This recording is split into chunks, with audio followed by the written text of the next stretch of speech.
जय शिवराय मित्रांनो, स्वागत आहे पुन्हा एकदा तुमचं सगळ्यांचा माझा नवीन ब्लॉगमध्ये। तर आज संडे होता म्हणून मी जरा सकाळी 8 वाजता निघालो माझी रिक्षा घेऊन। सगळ्यात पहिले मला जायचं होतं गणपतीचं दर्शन करायला, जे आज संकष्टी असल्यामुळे मी निघालो बाळेगावाच्या इथं, जे इच्छापूर्ती गणपती बाप्पा आहे इथं।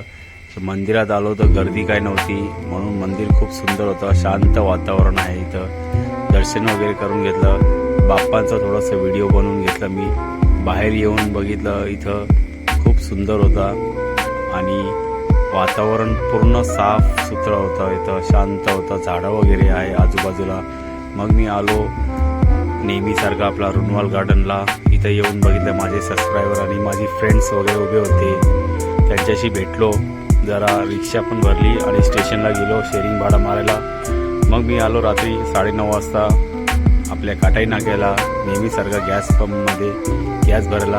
गॅस भरून मी आलो कोळेगावात, जिथं मला दूध घ्यायचं होतं। डेअरीमध्ये आलो, दूध घेतलं। दूध घेऊन मी आलो माझ्या घराच्या इथं, रिक्षा लावली। रिक्षा लावून झाल्यानंतर मग मी आलो माझ्या घरी, आंघोळ वगैरे करून घेतलं। मग गणपतींचा पहिले दर्शन घेतलं आणि बाप्पांना पहिले उकडीचे मोदक दाखवलं। व्हिडिओ आवडल्यास मित्रांनो चॅनलला लाईक, सबस्क्राईब आणि फॉलो नक्की करा।